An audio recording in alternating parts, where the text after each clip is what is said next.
Student, तो यहाँ पर आपका फर्स्ट ईयर वाले स्टूडेंट या फिर आपके जो 12th प्लस वाले भी देख रहे होंगे इसमें, जो आप बैठने वाले हो किसी भी एग्ज़ाम में, तो ये एक टर्म आपका आता है fractional abundance and average atomic mass. ठीक है, आप तो एटॉमिक मास जानते ही हो, ठीक है, क्या होता है mass of single atom, atomic mass. लेकिन ये एवरेज एटॉमिक मास क्या है, ठीक है, ये एवरेज एटॉमिक मास क्या है। तो यहाँ पर जो आप पीरियोडिक टेबल आप देखते हो, ठीक है, जैसे आप मान लो हाइड्रोजन का आप उसमें एटॉमिक मास देख रहे हो 1 है, ठीक है, आप ऑक्सीजन का देख रहे हो 16 है, क्लोरीन का देख रहे हो 35.5 है।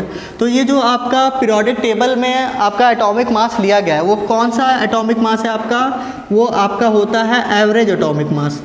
ठीक है, वो आपका होता है एवरेज एटॉमिक मास। अब बात ये आती है एवरेज एटॉमिक मास का रिक्वायरमेंट क्यों पड़ा, ठीक है, ये एवरेज एटॉमिक मास टर्म आया ही क्यों, ठीक। और उसके पहले मैंने लिख रखा है फ्रैक्शनल अबंडेंस, तो इस टर्म को समझते हैं और आगे बढ़ते हैं। ठीक है, तो यहाँ पर आपका क्या हो जाएगा, ध्यान दीजिएगा, एक टर्म मैं आपके पास यहाँ पे समझाने जा रहा हूँ जो कि आपका होता है आइसोटोप्स। ठीक है, आइसोटोप्स। तो आइसोटोप्स क्या होते हैं, गौर कीजिएगा, आइसोटोप्स क्या होता है। तो आइसोटोप्स आपका मान लीजिए कोई एलिमेंट है, ठीक है, एलिमेंट जैसे आपका क्या हो गया कार्बन, ठीक है, कार्बन। तो कार्बन के आपके यहाँ पर क्या हो जाएंगे एटम्स, ठीक है, एटम्स। तो इसके क्या हो जाएंगे डिफरेंट एटम्स हो सकते हैं, और उन एटम्स का क्या होगा आपका, यहाँ पे गौर कीजिएगा 6C12 जैसे, फिर आपका 6C13 एंड 6C14। ठीक है, तो ये क्या हो गए आपके, यानी यहाँ पर देखो आपको कार्बन के 3 अलग अलग एटम दिख रहे हैं। ठीक है, और इसमें हो क्या रहा है आपका, तीनों का एटॉमिक नंबर क्या है, सेम है, एटॉमिक नंबर यानी Z क्या है आपका, सेम है। ठीक है, ये क्या है आपका, सेम है, लेकिन इनका जो एटॉमिक मास है वो क्या है आपका, डिफरेंट है। ठीक है, यानी ये क्या है आपका, डिफरेंट है। तो ऐसे आप क्या बोलोगे, ऐसे ग्रुप्स को आप क्या बोलोगे, आइसोटोप्स। ठीक है, तो आइसोटोप्स होते क्या है, it is the different atom of the same element which consist same atomic number but different atomic mass are called isotopes. ठीक है, इसी तरीके से आपका ऑक्सीजन के कौन कौन सा आइसोटोप्स होते हैं, तो ये आपका होता है 8O16, 8O17 एंड 8O18। ठीक है, अब यहाँ पर आपका और एग्जांपल हाइड्रोजन का भी आप जानते होंगे 1H1, 1H2 एंड 1H3। तो अब बात यह आती है कि अगर आपको यहाँ पर देखो, जैसे आपको क्या हो गया कि कार्बन है, तो कार्बन के आपके डिफरेंट एटम्स हो गए जिनके एटॉमिक मास क्या है, अलग अलग हैं। अब बात यह आती है कि अगर आपको मॉलिक्यूलर मास क्या करना हो, निकालना हो कार्बन डाइऑक्साइड का, तो इसमें कार्बन का एटॉमिक मास कौन सा वाला लोगे, 12 लोगे, 13 लोगे कि 14 लोगे। ठीक है, ये बात आ जाती है। तो अब यहाँ पर बात वही आता है, इसी तरीके से सेम ऑक्सीजन का आप कौन सा लोगे, 16 वाला लोगे, 17 वाला लोगे कि 18 वाला लोगे। तो इस वाले आपके कॉन्सेप्ट को क्लियर करने के लिए यहाँ पे आपका क्या होता है, टर्म इंक्लूड होता है एवरेज एटॉमिक मास। मतलब इनमें से क्या करना है, तीनों का नहीं मानना है हमको, क्या लेना है, उनका एवरेज लेना है। ठीक है, उन तीनों का क्या ले लेना है, एवरेज लेना है। लेकिन एवरेज कैसे ले लें, सब इक्वल तो होंगे नहीं। ठीक है, मान लो आपका ये 1H1 जो है वो आपका, मान लेता हूँ यहाँ पर एग्जैक्ट डेटा मैंने लिख रहा हूँ, मान लो ये A% है और ये आपका ऐसे ले सकते हो B% और ये आपका कितना है C% है। ठीक है, तो अब इक्वल अमाउंट में भी नहीं है, तो यानी आपका क्या हो गया, सपोज दैट अगर आपके पास हाइड्रोजन के कितने हैं, टोटल 100 एटम है। ठीक है, 100 एटम्स हैं। अब 100 एटम्स में से 1H1 वाला मान लो आपके पास 90 है, 1H2 वाला आपके पास 8 है और 1H3 वाला कितना बचेगा आपके पास 2। तो ये क्या हो गया आपका कि 100 एटम्स में से कितना फ्रैक्शन इसका है, 1H1 का 90%। ठीक है, ये कितना फ्रैक्शन है इसका, 1H2 वाले का 8%, और ये कितना है आपका 2%। तो ये जो आप क्या देख रहे हो, फ्रैक्शन अमाउंट देख रहे हो टोटल नंबर ऑफ एटम्स में से, यही इसका क्या कहलाता है, फ्रैक्शनल अबंडेंस। ठीक है, यही क्या कहलाता है, फ्रैक्शनल अबंडेंस। मतलब ये कितने फ्रैक्शन में आपका प्रेजेंट है या फिर आपका पाया जाता है। ठीक है, कितने आपके फ्रैक्शन में पाया जाता है। ठीक, तो अब यहाँ से आपको पता चल गया कि आपका क्या है, कोई अगर आपका एटम है या फिर एलिमेंट है तो उसके डिफरेंट एटम्स हो सकते हैं, और उन एटम्स का आपका क्या हो सकता है, जो एटॉमिक मास है वो डिफरेंट हो सकता है। तब आप क्या करोगे, ऐसे आप ग्रुप को क्या बोलते हो, आप आइसोटोप्स बोलते हो। ठीक है, या फिर ऐसी स्पीसीज को आप क्या बोलते हो, आइसोटोप्स बोलते हो, जिनका एटॉमिक नंबर तो सेम होता है लेकिन एटॉमिक मास क्या होता है, डिफरेंट होता है। अब बात यह आती है कि जब आप कैलकुलेट करने आओगे तो इनमें से किसका एटॉमिक मास आप सेलेक्ट करोगे, तो इसको दूर करने के लिए आप आपका कॉन्सेप्ट आता है एवरेज एटॉमिक मास का। अब फिर ये बात आती है कि एवरेज कैसे लोगे, सब इक्वल अमाउंट में तो होंगे नहीं, कुछ आपका 90% होगा, कुछ 8% होगा, कुछ 2% होगा। तो अब इसके अकॉर्डिंग ये जो नंबर हुए इनके टोटल नंबर में से ये कितना प्रेजेंट है, तो यही आपका क्या कहलाता है, उसका फ्रैक्शनल अबंडेंस। ठीक है, तो अब यहाँ पर हम क्या करने जा रहे हैं, नेक्स्ट स्टेप आपका होगा कैलकुलेशन ऑफ फ्रैक्शनल अबंडेंस। ठीक है, सॉरी एवरेज एटॉमिक मास। तो अब एवरेज एटॉमिक मास निकाला कैसे जाता है, ठीक है, उसको मैं एग्जांपल देके समझाता हूँ, गौर कीजिएगा।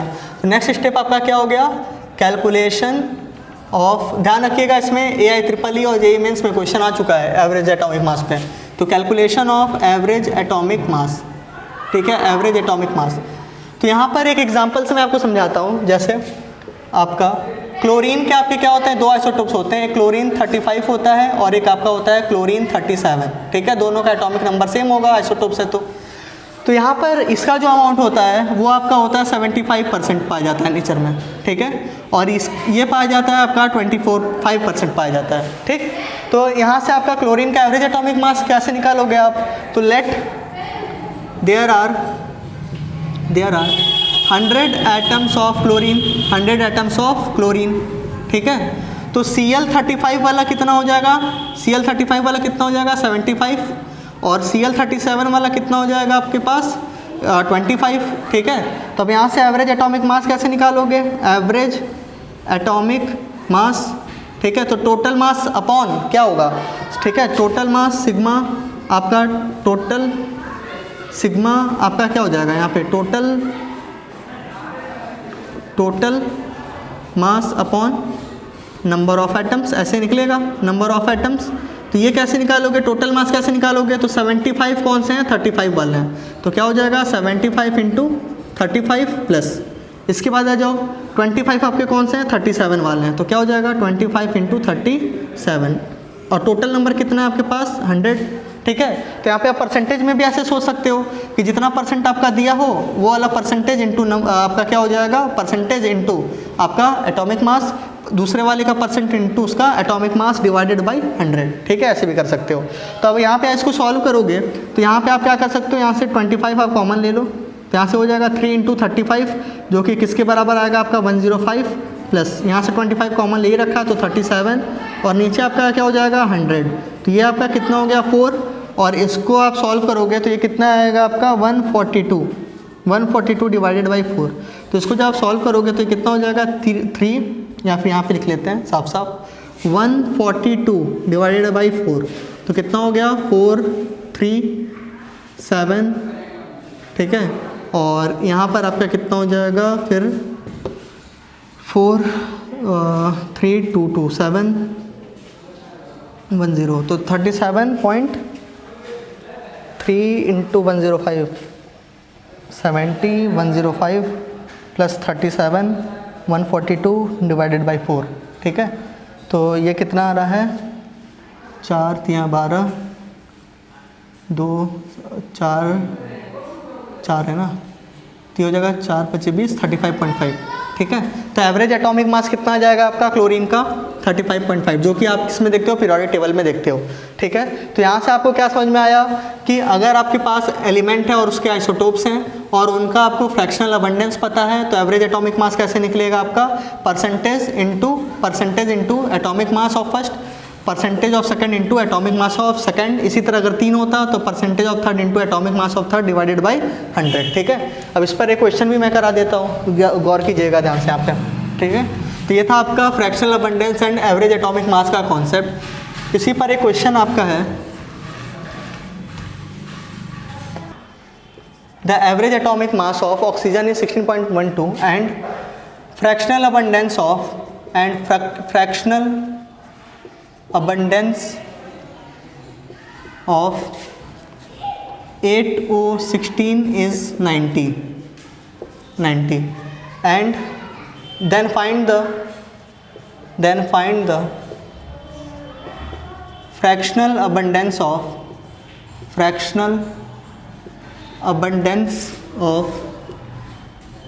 8O17 and 8O18। ठीक है, और तो यहाँ पर आपका क्या हो गया, ध्यान दीजिएगा क्वेश्चन। तो क्वेश्चन क्या है आपका कि average atomic mass of oxygen आपको दिया हुआ है कितना 16.12। ठीक है, इसके बाद आपको फ्रैक्शनल अबंडेंस ऑफ एक आइसोटोप का दिया हुआ है जो कि 8O16 है, कितना है आपका 90, ठीक है 90%, ठीक है। और आपसे कह रहा है कि बाकी का फ्रैक्शनल अबंडेंस आप क्या करो, पता करो किसका किसका 8O17 एंड 8O18 का। तो आपसे को यहाँ से आपको सबसे पहले क्लियर होना चाहिए स्टेप 1 कि आइसोटोप्स कौन कौन से आपके पास 8O16 है, 8O17 है एंड 8O18 है, ठीक है। अब यहाँ पर आपका क्या हो गया, लेट से टोटल नंबर इनका कितना हो गया, लेट से टोटल नंबर इनका 100 हो गया। तो अब यहाँ पे फ्रैक्शनल अबंडेंस देखो ये कितना है 90 है, तो 100 का 90% कितना हो जाएगा 90 हो जाएगा। अब ये दोनों मिला के टोटल कितने हो गए 10%, तो इनमें से आप इसको क्या मान लो a मान लो, तो ये कितना हो जाएगा 10 - a, ठीक है। तो आप इसको ऐड करोगे तो टोटल कितना हो जाएगा 100 हो जाएगा। तो आप इसको a मान लो, इसको क्या मान लो 10 - a। अब यहाँ पे स्टेप ये क्या हो गया, स्टेप 2 हो गया कि आप क्या करो कि इनके नंबर्स मान लो। स्टेप 3 में आपको क्या करना है, एवरेज एटॉमिक मास का फॉर्मूला लगा देना है, ठीक है। तो एवरेज एटॉमिक मास कैसे निकालोगे, एवरेज एटॉमिक मास कैसे निकालोगे, यहाँ पर गौर करो, नंबर इनटू एटॉमिक मास कितना है 90 × 16 plus number into atomic mass a × 17 plus number into atomic mass, ये कितना हो जाएगा 10 - a × 100, ठीक है। और नीचे टोटल नंबर ऑफ कितने होंगे 100 होंगे, ठीक है। अब यहाँ पर आपको क्या करना है, इसको सॉल्व करना है। तो सॉल्व करके आपको क्या हो जाएगा, आपको a की वैल्यू निकलेगी क्योंकि एवरेज एटॉमिक मास आपको दिया हुआ है, और a की वैल्यू निकल गई तो आप क्या कर सकते हो 10 - a भी निकाल सकते हो, यानी दोनों का आपको क्या पता चल जाएगा, फ्रैक्शनल अबंडेंस पता चल जाएगा। तो आइए यहाँ पे सॉल्व करते हैं। तो यहाँ पर आपका क्या हो जाएगा, ध्यान दीजिएगा, तो ये हो जाएगा 16.12 एवरेज एटॉमिक मास आपको पता है।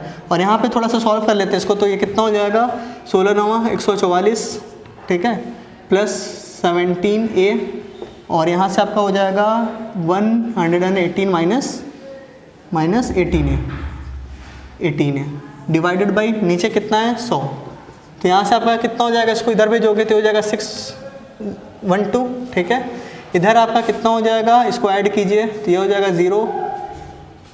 061, ठीक है। और फिर इधर कितना हो जाएगा आपका -a, ठीक है, -a बचेगा। तो इधर आप इसको इधर भेज दीजिए, ये हो जाएगा a, ये हो जाएगा 1620 माइनस 1612।